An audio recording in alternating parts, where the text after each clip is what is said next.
Pouvoir illimité, changer de vie avec la PNL, le livre référence, Anthony Robbins.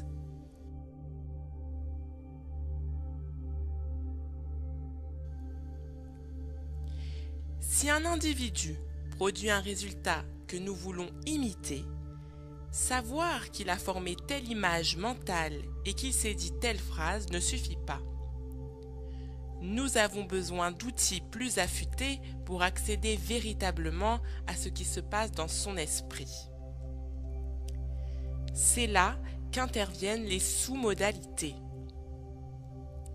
Elles sont les qualités exactes des éléments requis pour obtenir un résultat.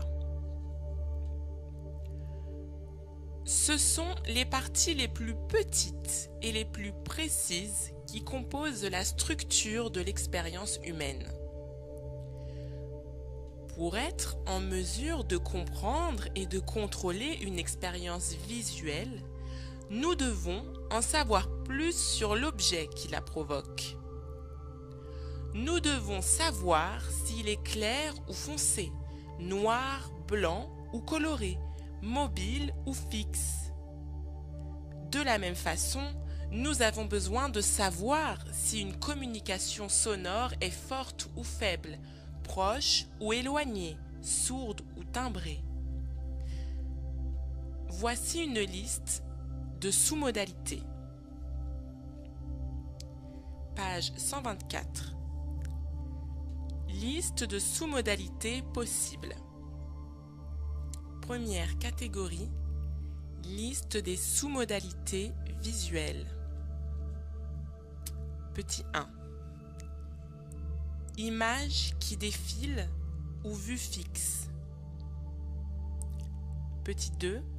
Panoramique ou encadré, entre parenthèses, si encadré, format du cadre. Petit 3. Couleur ou noir et blanc. Petit 4. Luminosité. Petit 5. Taille de l'image, entre parenthèses, grandeur nature, plus grand, plus petite. Petit 6. Taille de l'objet central. Petit 7. Je figure ou non dans l'image. Petit 8. Distance entre l'image et moi. Petit 9. Distance entre l'objet central et moi. Petit 10. En 3 dimensions. Petit 11. Intensité de la couleur, entre parenthèses, ou du noir et blanc. Petit 12. Degré du contraste. Petit 13. Mouvement ou non, entre parenthèses si oui, rapide ou lent. Petit 14. Net ou flou, entre parenthèses, et quels éléments. Petit 15.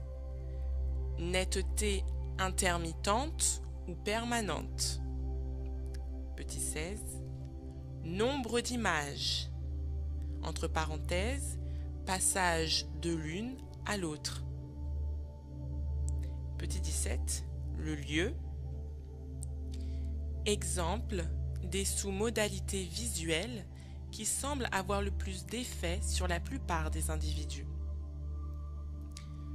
Deuxième catégorie, liste de sous-modalités sonores. Petit 1. Le volume. Petit 2. La cadence, entre parenthèses, interruption, série. Petit 3. Le rythme, régulier ou non. Petit 4. Inflexion, entre parenthèses, mots appuyés et comment. Petit 5. Le tempo. Petit 6. La pause. Petit 7. La tonalité. Petit 8. Le timbre. Entre parenthèses, le type, origine de la résonance. Petit 9, caractéristiques du son. Entre parenthèses, rauque, suave, etc. Petit 10, déplacement du son dans l'espace. Troisième catégorie, liste de sous-modalités possibles kinesthésiques. Petit 1, température. Petit 2, texture. Petit 3, vibration. Petit 4, pression. Petit 5, mouvement. Petit 6, durée. Petit 7, permanent ou intermittent.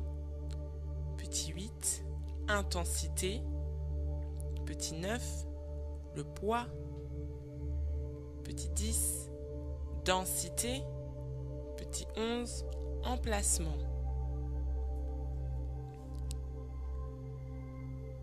Quatrième catégorie, liste de sous-modalités possibles, douleur. Petit 1, picotement. Petit 2, chaud ou froid. Petit 3, crampe. Petit 4, vive ou sourde. Petit 5, pression. Petit 6, durée. Petit 7, intermittente, entre parenthèses, pulsation, etc. Petit 8, emplacement. Autre distinction importante. L'image est-elle associée ou dissociée? J'appelle image associée une image dans laquelle vous avez l'impression de vous trouver vraiment, où vous voyez, où vous entendez et où vous sentez ce qui vous entoure comme si vous étiez effectivement en chair et en os dans le temps et le lieu où l'événement se produit. Une image dissociée est au contraire celle d'une scène que vous avez l'impression d'observer de l'extérieur. Voir une image dissociée de vous-même, c'est comme regarder un film fait sur vous. Essayez pendant un instant de vous rappeler une expérience agréable que vous avez faite récemment.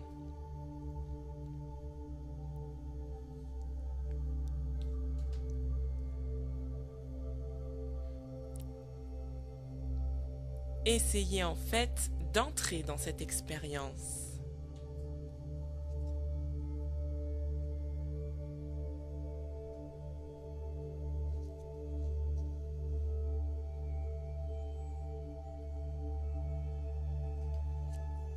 Regardez ce que vous avez vu. Événements, images, couleurs, lumière, etc. Écoutez ce que vous avez entendu. Voix, sons, etc.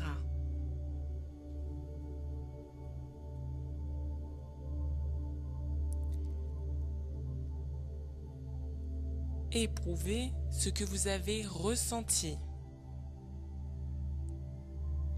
Émotions, température, etc.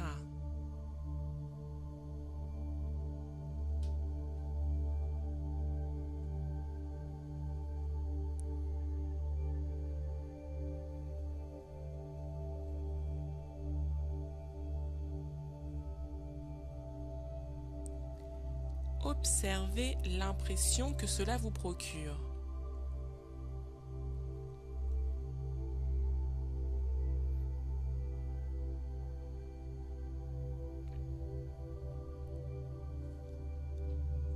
Sortez maintenant de votre corps et sentez que vous êtes en train de vous éloigner de la scène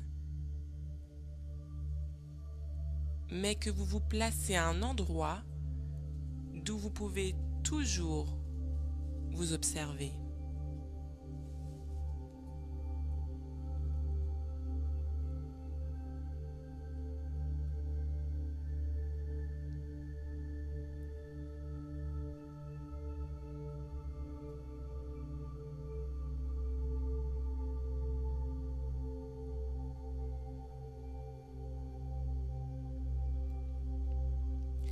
Quelle différence remarquez-vous?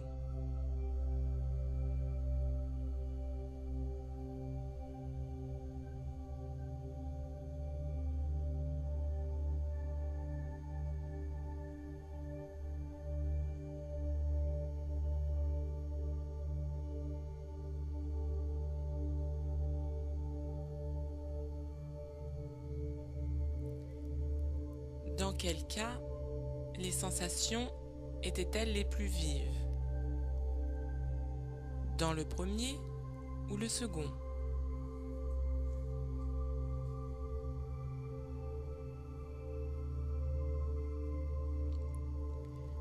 Vous connaissez maintenant la différence entre une expérience associée et une expérience dissociée.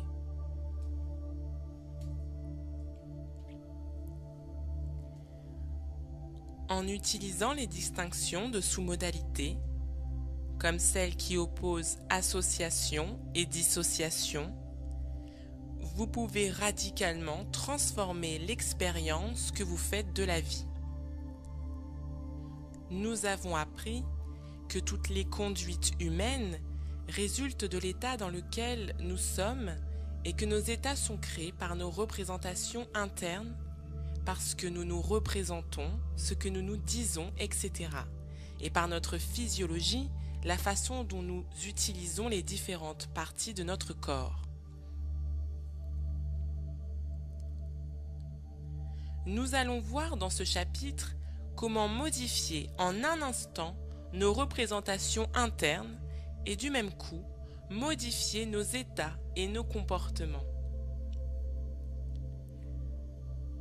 Tout comme un metteur en scène peut modifier l'effet que son film produit sur le public, vous pouvez modifier les effets que tout événement de la vie produit sur vous.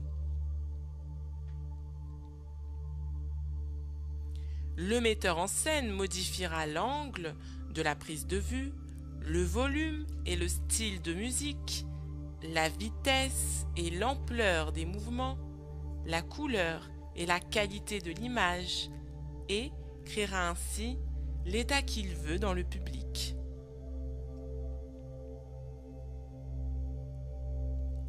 Vous pouvez diriger votre cerveau de la même façon afin d'engendrer les états et les comportements qui contribuent à vos besoins les plus chers.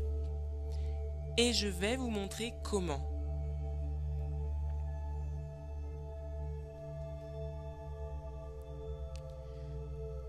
Je voudrais que vous vous rappeliez un souvenir très agréable. Ce peut être un souvenir ancien ou récent.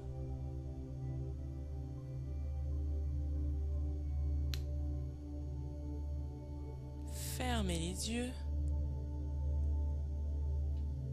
Détendez-vous. Et concentrez-vous dessus.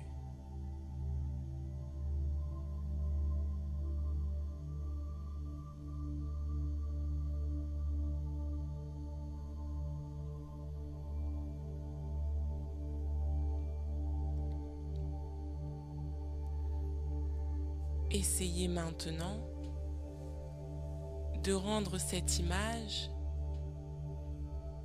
de plus en plus claire.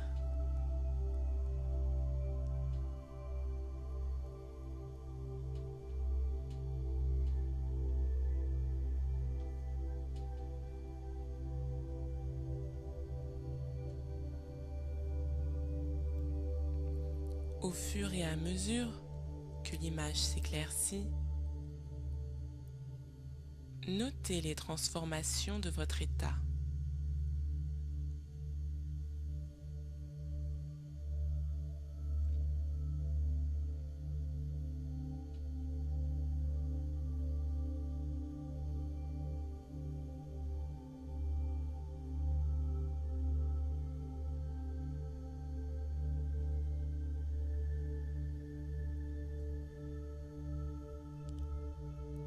Maintenant, arrêtez et agrandissez l'image.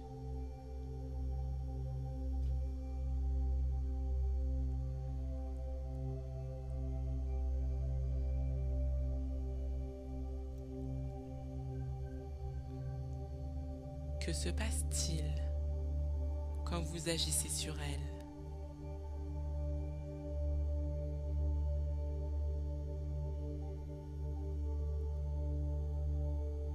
L'intensité de l'expérience change, n'est-ce pas?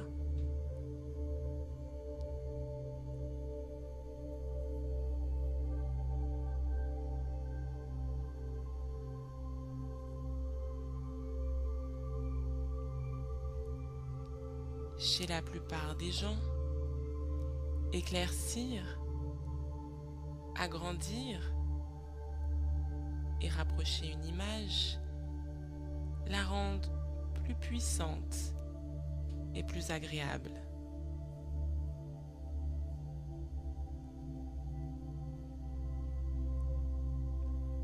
Cela augmente la force et le plaisir de la représentation interne.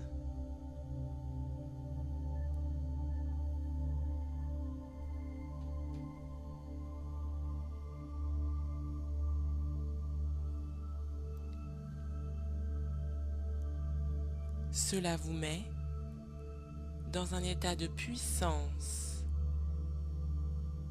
et de joie plus grande.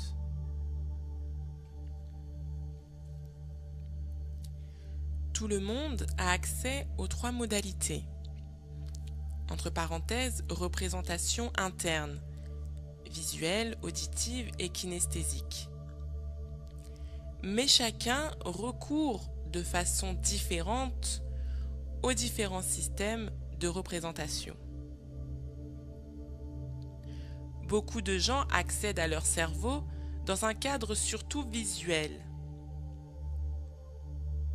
C'est ce que nous avons fait dans l'expérience précédente. Revenez maintenant aux souvenirs agréables de tout à l'heure.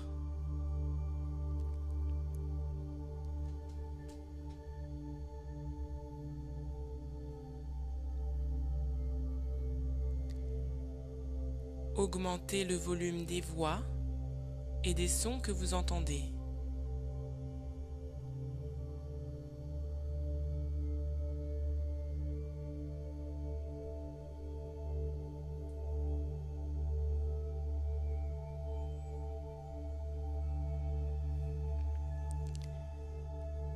Rythmez-les plus,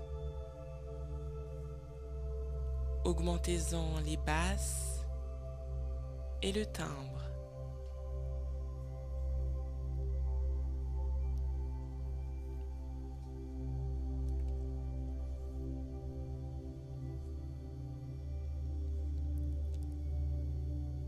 Faites ensuite de même avec les sous-modalités kinesthésiques. Rendez votre souvenir plus chaud, plus mou, plus doux que précédemment.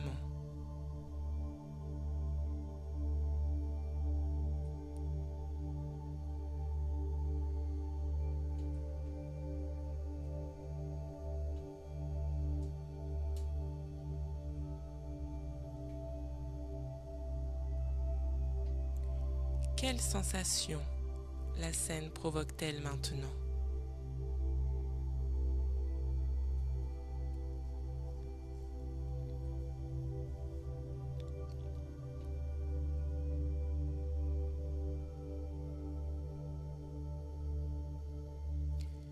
Tout le monde ne répond pas de la même façon. Les éléments kinesthésiques, en particulier, provoquent des réactions différentes selon les individus. Mais, pour la plupart d'entre nous, éclaircir et agrandir une image la renforce.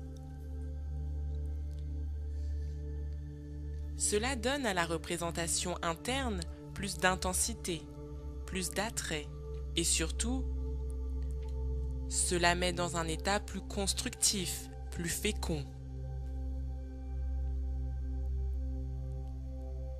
Lorsque je fais faire ces exercices lors de mes séminaires, je réussis à voir exactement ce qui se produit dans l'esprit des gens en observant les modifications de leur physiologie. Leur respiration devient plus profonde, leurs épaules s'élargissent, leur voix se détend, leur corps tout entier semble plus alerte.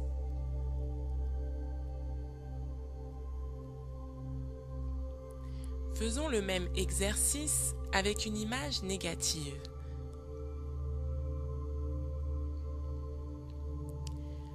Réfléchissez à une scène pénible et douloureuse.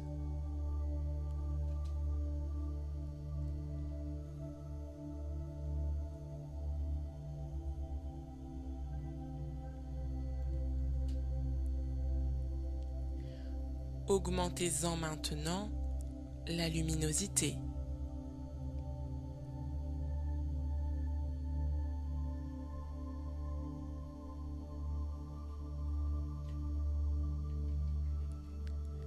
Rapprochez-la de vous. Agrandissez-la.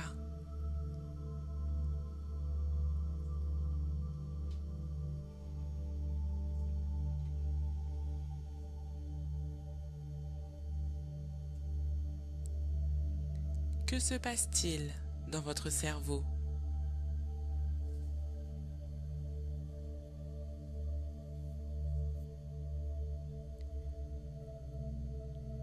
La plupart des gens constatent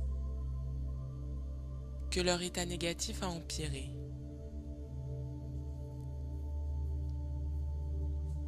Maintenant, reprenez l'image du début.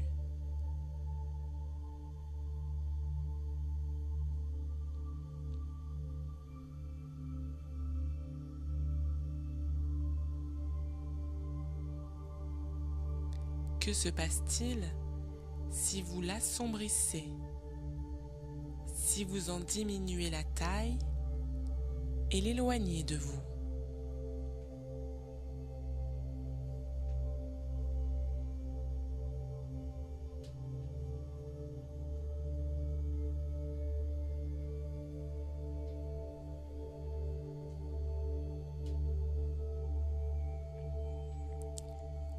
Notez les différences d'impression.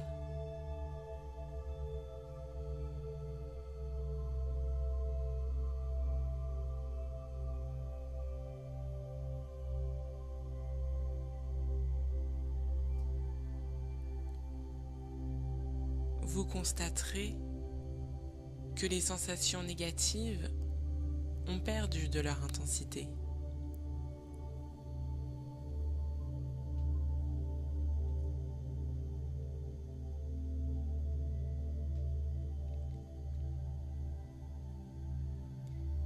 Essayez la même expérience avec d'autres modalités.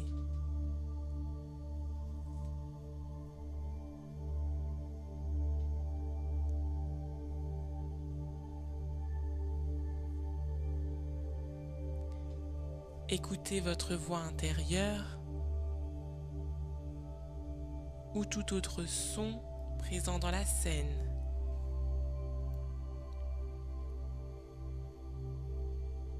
Et donnez-lui un ton élevé, martelé.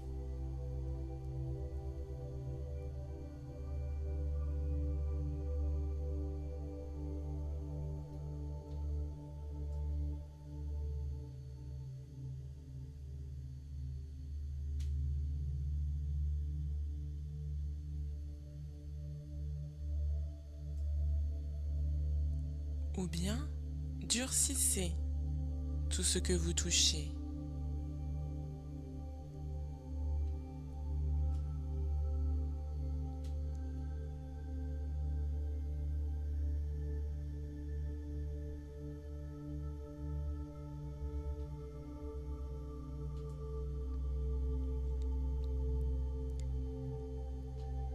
il est vraisemblable que la même chose va se reproduire.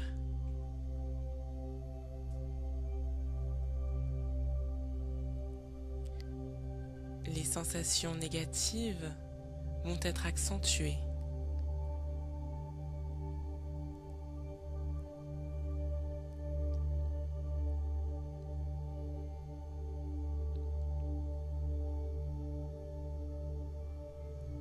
Je le répète, mais je ne veux pas que vous considériez ces exercices d'un point de vue théorique.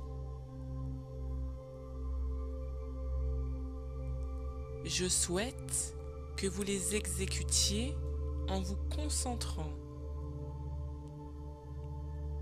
et en notant soigneusement les modalités et sous-modalités qui ont le plus de pouvoir sur vous.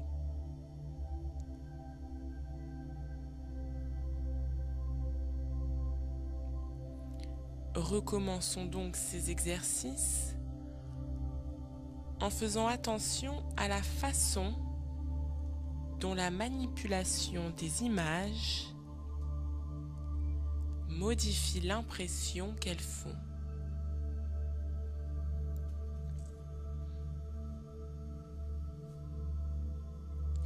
Reprenez l'image négative précédente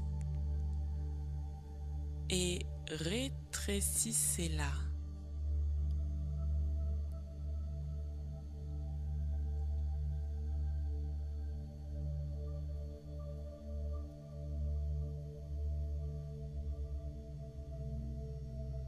Soyez conscient de ce qui se passe au fur et à mesure qu'elles rapetissent.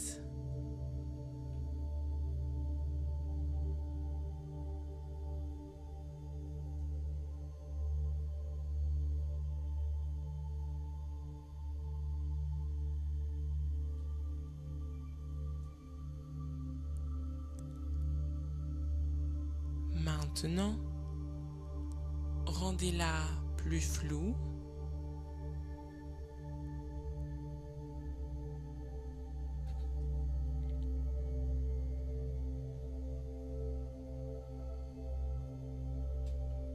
Plus obscure et plus difficile à voir.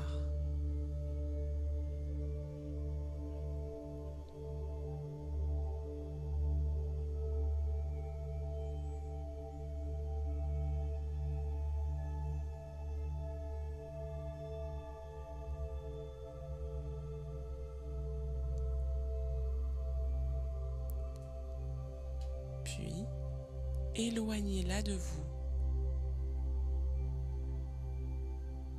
Repoussez-la jusqu'à ce que vous la voyiez à peine.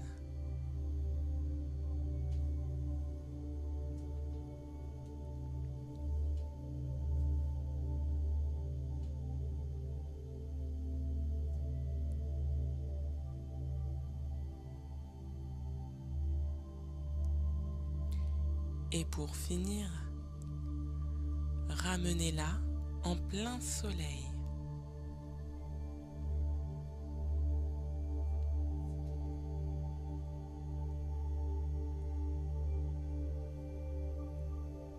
Notez ce que vous entendez, voyez et ressentez au fur et à mesure qu'elle disparaît.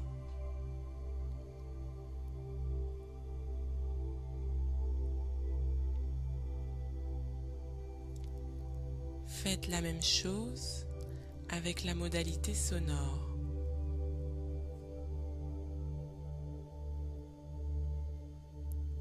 Diminuez le volume des voix que vous entendez.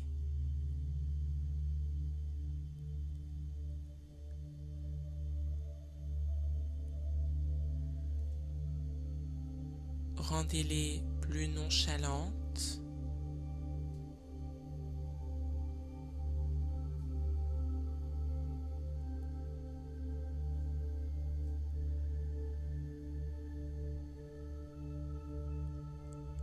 Ôtez-leur leur rythme et leur vigueur.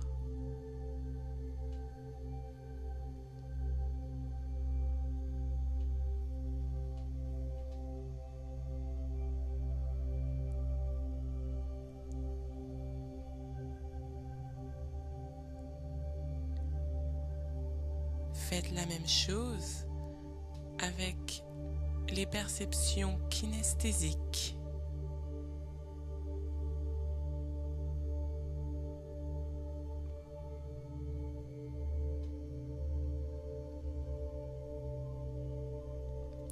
Qu'arrive-t-il à l'image négative?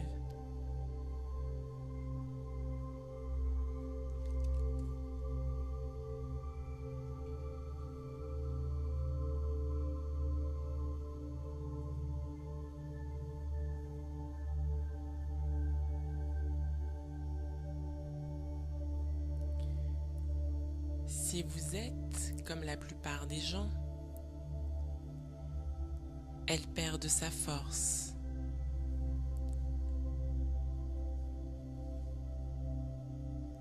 Elle devient moins intense, moins douloureuse, ou même disparaît.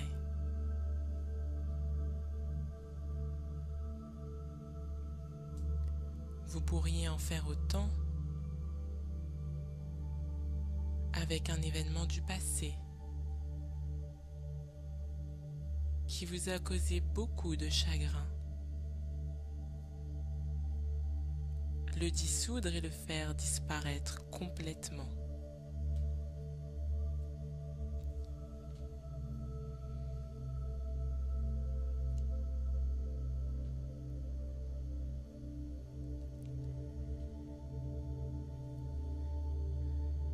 Je pense que vous voyez, à partir de cette petite expérience, la force que peut avoir cette technique.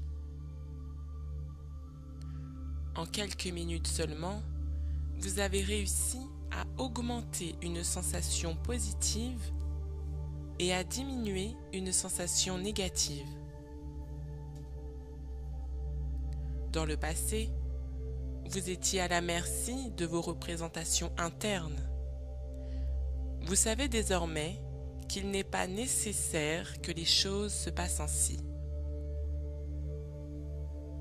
Cela revient à dire qu'au fond, vous pouvez vivre de deux façons.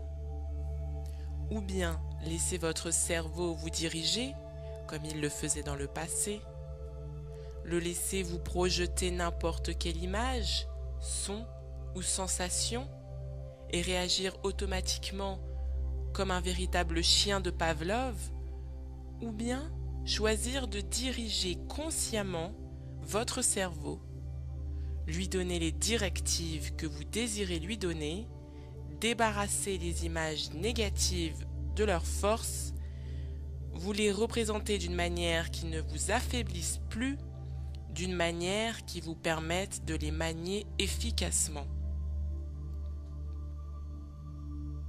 Ne vous êtes-vous jamais retrouvé devant une tâche si énorme que vous n'imaginez même pas pouvoir en venir à bout et que donc vous n'avez même pas entamé? Si vous vous la représentez plus petite, vous aurez l'impression d'être capable de l'accomplir. Et au lieu de vous sentir dépassé, vous prendrez les mesures nécessaires. Je sais que cela peut paraître simpliste, et pourtant, quand on essaye, on s'aperçoit qu'en modifiant ces représentations internes, on peut modifier l'impression que donne une chose à accomplir et donc sa façon d'agir.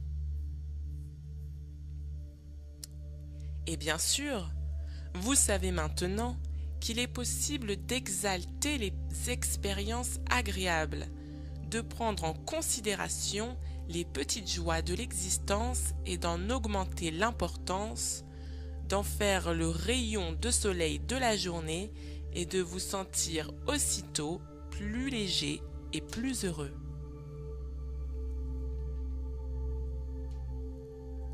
Nous disposons là du moyen de donner plus de piment, d'attrait et de gaieté à la vie. Rien n'est bon ni mauvais, mais y penser le rend ainsi. Shakespeare.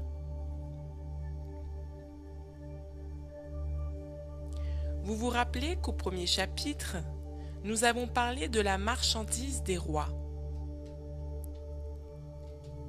Les rois gouvernaient leur royaume.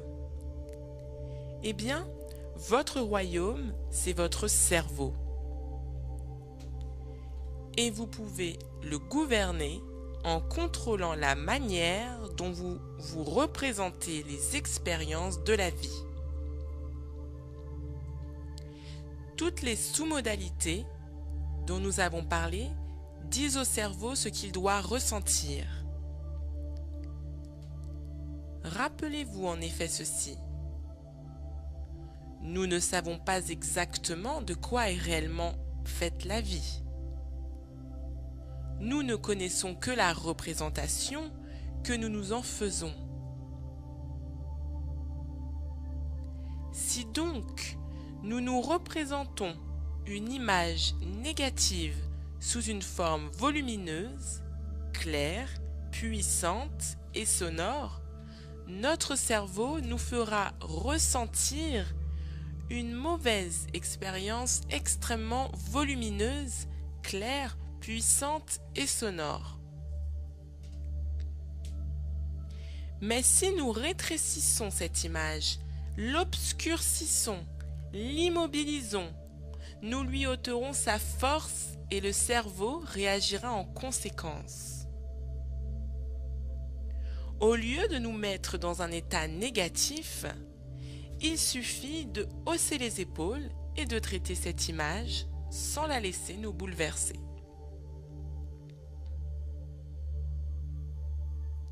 Le langage nous donne beaucoup d'exemples du pouvoir de nos représentations. Que voulons-nous dire quand nous déclarons qu'un individu est promis à un brillant avenir? Que ressentons-nous quand quelqu'un nous dit que l'avenir paraît sombre? Ou quand nous parlons de faire la lumière sur une affaire? Qu'entendons-nous par l'expression prendre des proportions excessives ou donner une image déformée des faits? Ou quand nous annonçons que quelque chose nous pèse sur la conscience ou que nous avons fait une fixation mentale sur tel événement? Qu'entendez-vous par « ça sonne bien » ou « il s'est produit un déclic » ?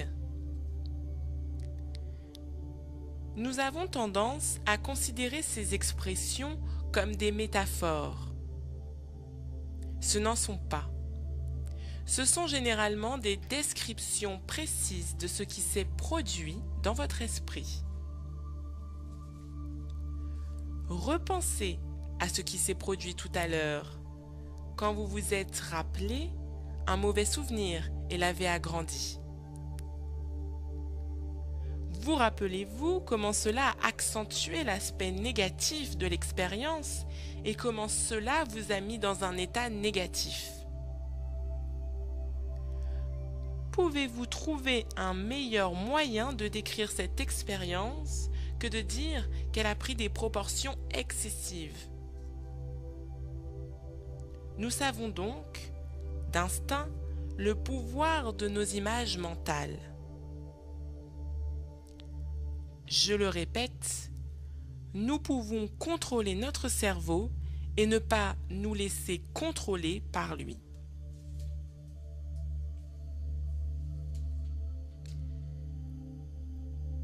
Voici un exercice simple qui pourra aider beaucoup de gens.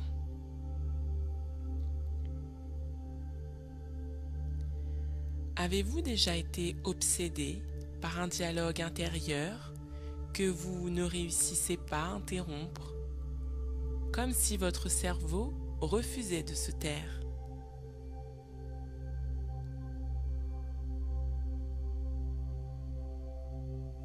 Si cela vous arrive encore, essayez simplement de baisser le volume.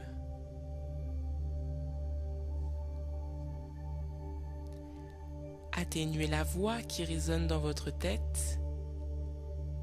Éloignez-la.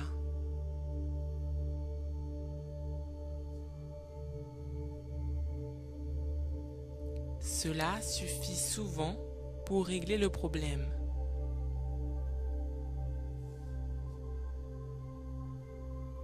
Ou bien, entendez-vous parfois une voix qui vous empêche d'agir?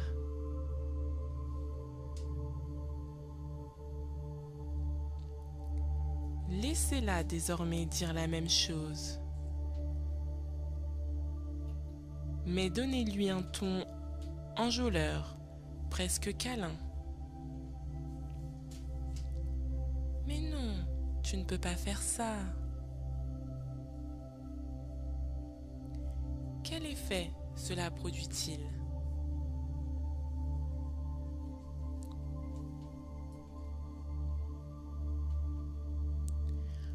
En principe, vous allez avoir très envie de faire ce que la voix vous interdit de faire. Curieux, non?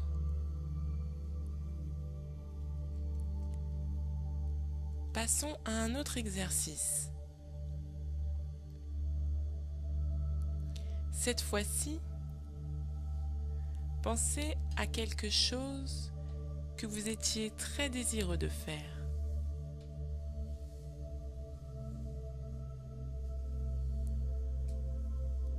Détendez-vous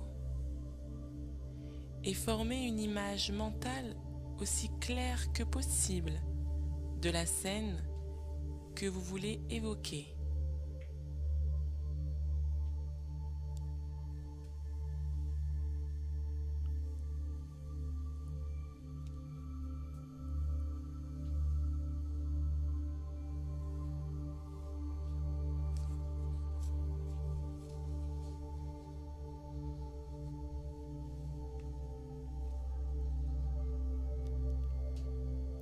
Prenez votre temps et répondez à mes questions une par une.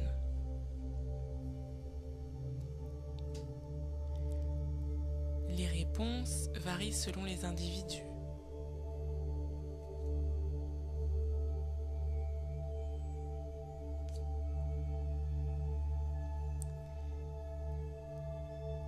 Voyez-vous la scène comme un film ou comme une vue fixe?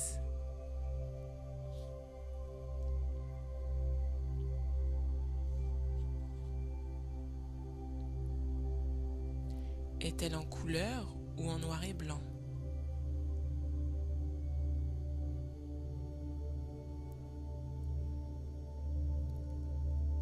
Est-elle proche ou éloignée?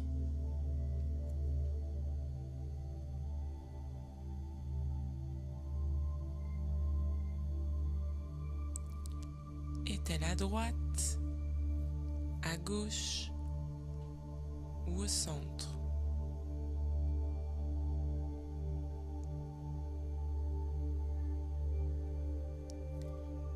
Est-elle dans le haut, le bas ou le milieu de votre champ de vision?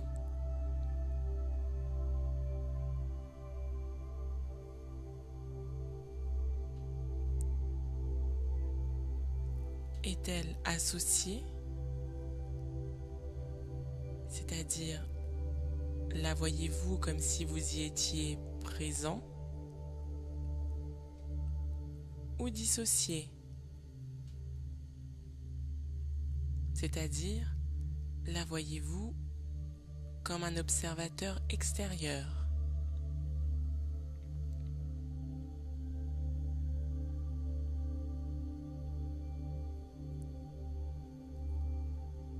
Est-elle encadrée? Ou s'agit-il d'un panorama qui s'étend à l'infini?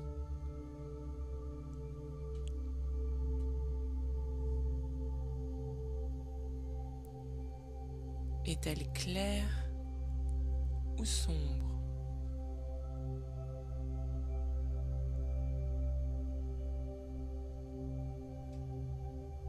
Est-elle nette ou floue?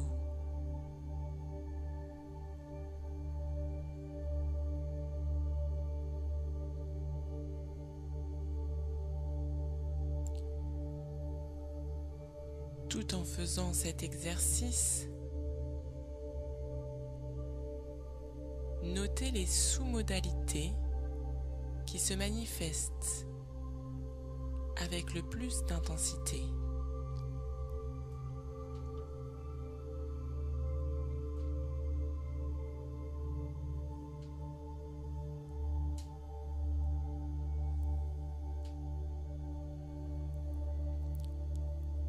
Passez maintenant en revue vos sous-modalités auditives et kinesthésiques.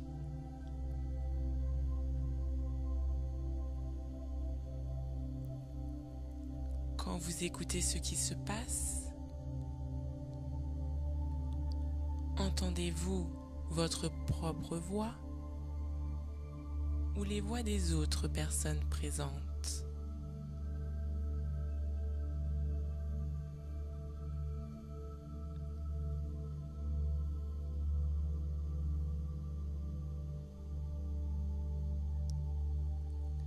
Entendez-vous un dialogue ou un monologue?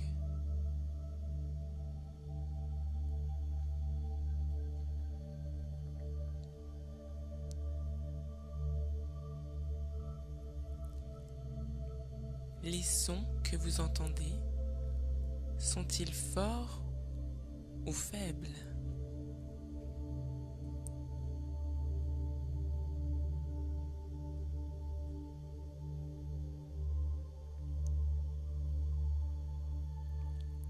Présentent-ils des inflexions variées ou sont-ils monocordes?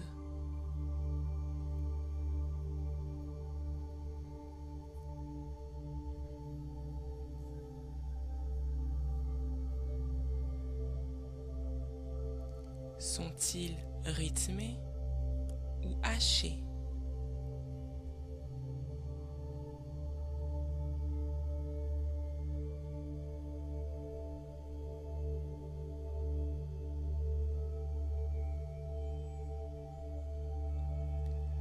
Le rythme est-il rapide ou lent?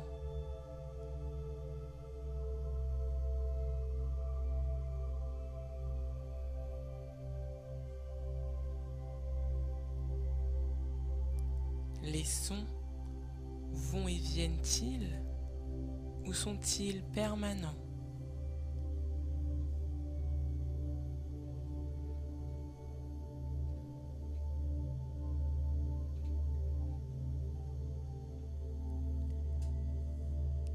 Quelle est la phrase principale que vous entendez ou que vous vous dites à vous-même?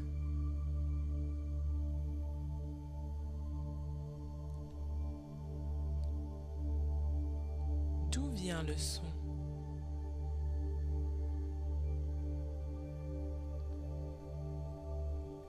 Quand vous touchez, est-ce dur ou mou?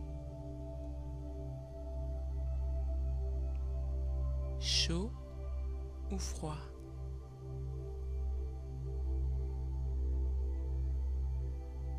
Rugueux ou lisse?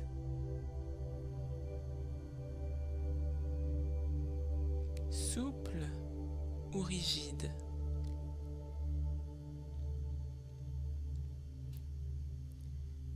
Solide ou liquide?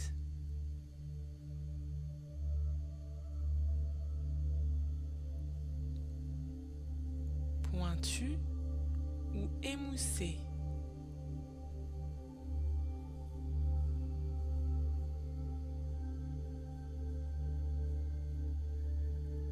Sur quelle partie de votre corps s'exerce la sensation?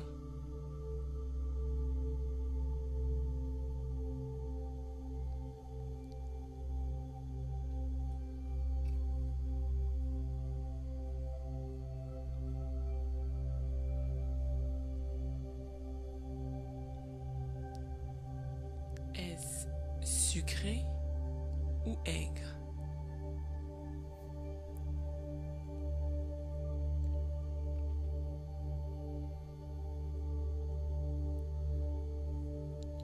Au début, vous aurez peut-être des difficultés à répondre à certaines de ces questions. Si par exemple, vous avez tendance à former vos représentations internes sous forme kinesthésique, vous allez vous dire que vous ne voyez pas d'image. Sachez cependant que c'est une croyance et que tant que vous vous y tiendrez, elle sera vraie.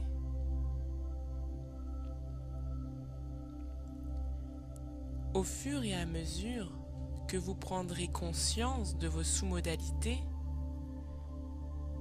vous apprendrez à améliorer votre perception par ce que j'appelle le chevauchement.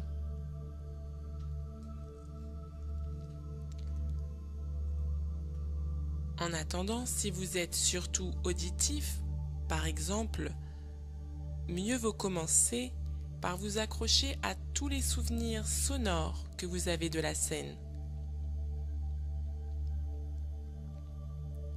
Puis une fois que vous aurez composé une représentation interne riche et féconde, il vous sera beaucoup plus facile d'y introduire un cadre visuel afin de travailler sur les sous-modalités visibles ou bien un cadre kinesthésique pour faire intervenir des sous-modalités kinesthésiques.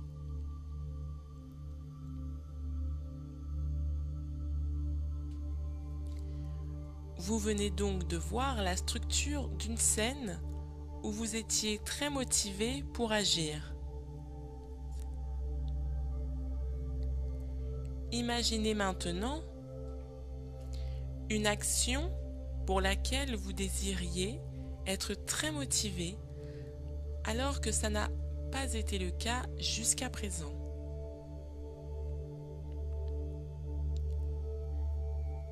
Formez-en une image mentale.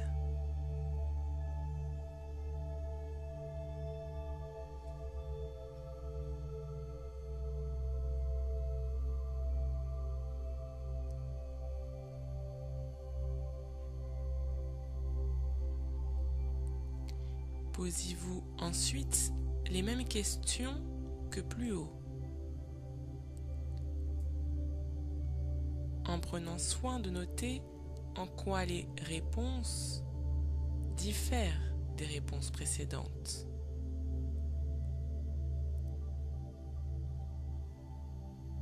Vous passerez ainsi en revue toutes les sous-modalités visuelles, auditives et kinesthésiques.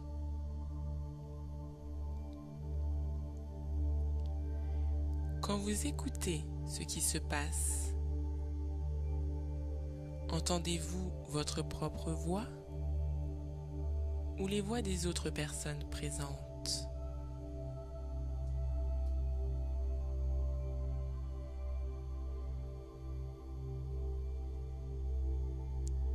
Entendez-vous un dialogue ou un monologue?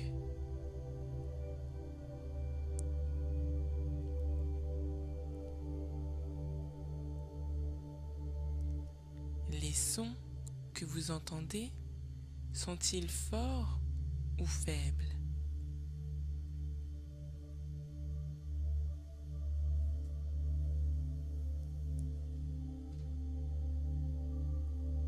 Présentent-ils des inflexions variées ou sont-ils monocordes?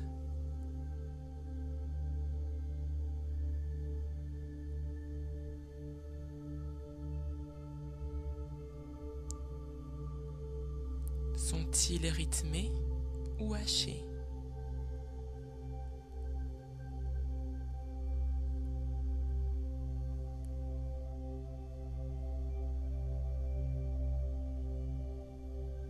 Le rythme est-il rapide ou lent?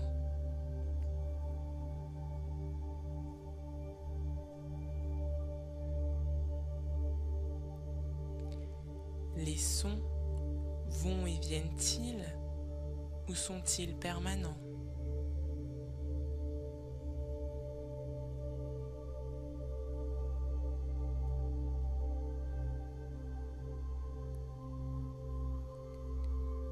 quelle est la phrase principale que vous entendez ou que vous vous dites à vous-même?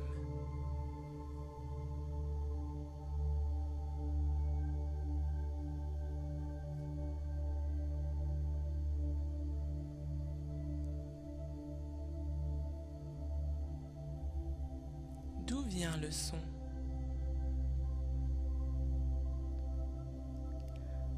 Lorsque vous touchez, est-ce dur ou mou?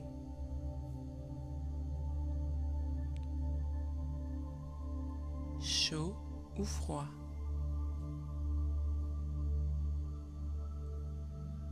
Rugueux ou lisse? Souple ou rigide?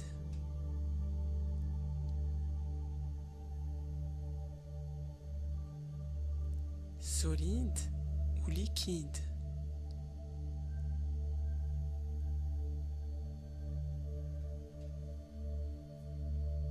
Pointu ou émoussé?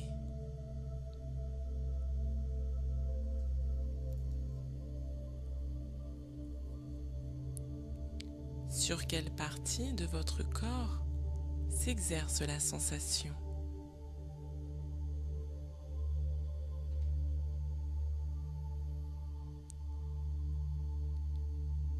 Est-ce sucré ou aigre?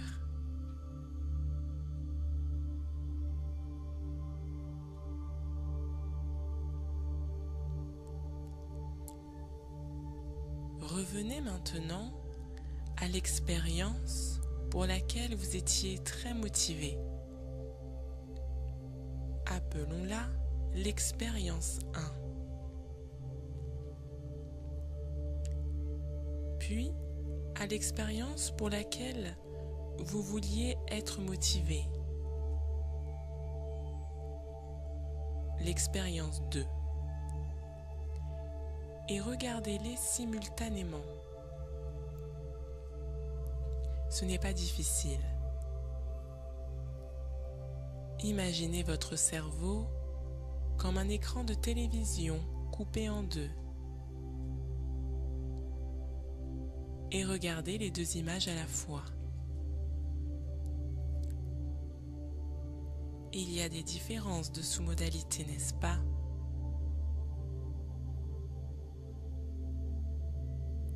C'est facile à prévoir puisque des représentations différentes produisent des effets différents sur le système nerveux.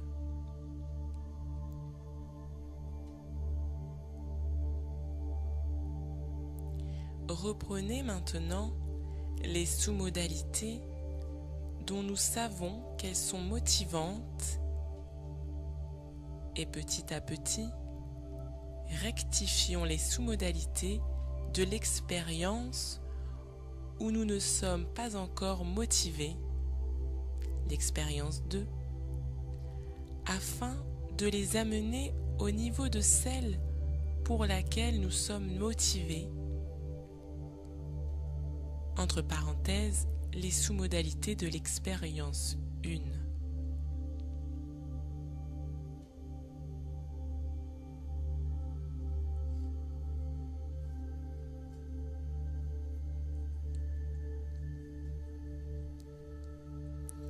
Les différences varient d'un individu à l'autre. Mais il y a de fortes chances pour que l'image de l'expérience 1 soit plus claire que celle de l'expérience 2.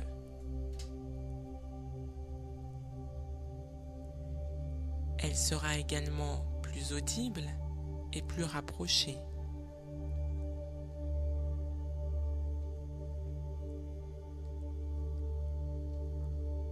Concentrez-vous sur ces différences et agissez sur la deuxième représentation de manière qu'elle devienne de plus en plus semblable à la première.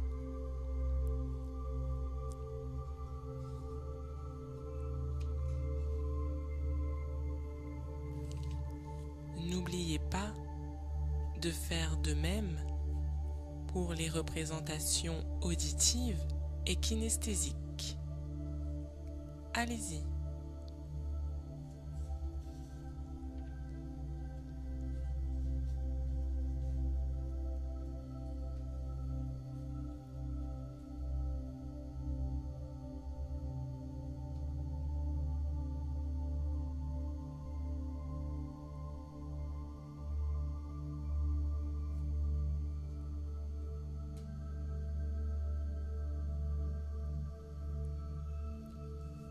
Quelle impression vous fait maintenant l'expérience d'eux?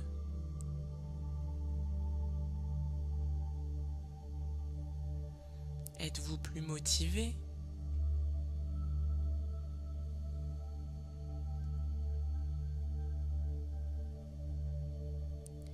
Cela devrait être le cas si vous en avez aligné les sous-modalités sur celles de l'expérience 1. Par exemple, si la scène 1 était animée et la scène 2 fixe, vous avez animé la scène 2. Si la scène 1 était en haut et à droite, claire et proche, vous avez mis la scène 2 dans les mêmes conditions, etc.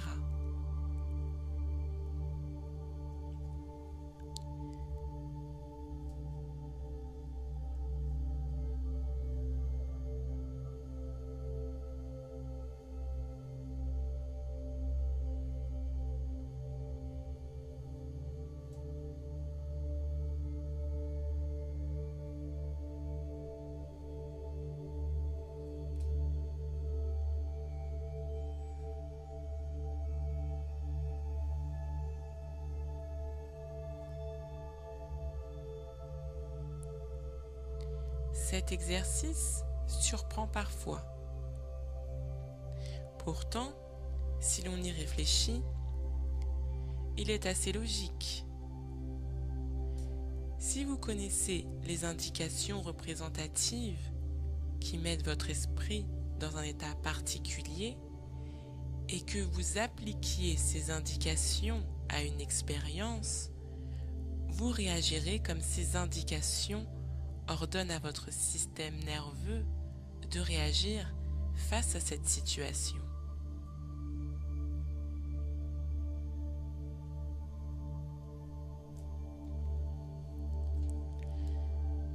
Rappelez-vous que les mêmes représentations internes créent les mêmes états, les mêmes sensations. Et les mêmes sensations déclenchent les mêmes actions. C'est pourquoi, si vous réussissez à savoir ce qui vous motive pour entreprendre telle action, vous saurez exactement quoi faire pour vous sentir motivé en toutes circonstances. Et à partir de cet état de motivation, vous pourrez agir efficacement. Il est important de noter que certaines sous-modalités essentielles nous affectent plus que d'autres. Par exemple, j'ai demandé un jour à un homme avec qui je travaillais quelles étaient les sous-modalités qui le motivaient le plus. La plupart des sous-modalités visuelles ne semblaient pas l'affecter beaucoup. En revanche, les mots et le ton de la voix qu'il employait pour se parler à lui-même jouaient un rôle considérable. En outre, quand il était motivé, il sentait une tension dans ses biceps. Par contre, quand il n'était pas motivé ou qu'il était fâché, il éprouvait une tension dans la mâchoire et son ton de voix changeait complètement. En modifiant seulement ces deux sous-modalités, je pouvais le faire passer instantanément d'un état de contrariété et de désintérêt à un état de motivation. On peut faire la même chose avec la nourriture. Une femme adorait le chocolat à cause de sa texture, de son aspect lisse et crémeux, mais elle détestait les raisins parce que les pépins croquaient sous la dent. Il m'a suffi de lui demander d'imaginer qu'elle mangeait un grain de raisin doucement, qu'elle le mordait lentement et qu'elle en sentait la texture en le faisant tourner dans sa bouche. Je lui ai également demandé de décrire le processus. Ayant fait cela, elle se mit aussitôt à apprécier le raisin et continue depuis à l'aimer. Quand on est comme moi, ce que j'ai appelé un imitateur, on est toujours curieux de savoir comment les gens font pour obtenir tel résultat, mental ou physique. Les gens qui viennent me voir pour me demander conseil me disent « Je suis complètement déprimé ». Je ne leur demande ni pourquoi ils sont déprimés, ni de me représenter et de se représenter à eux-mêmes les raisons de leur dépression. Cela ne ferait que les plonger dans un état de dépression plus profond. Je ne veux pas savoir le pourquoi de leur malaise, mais son comment.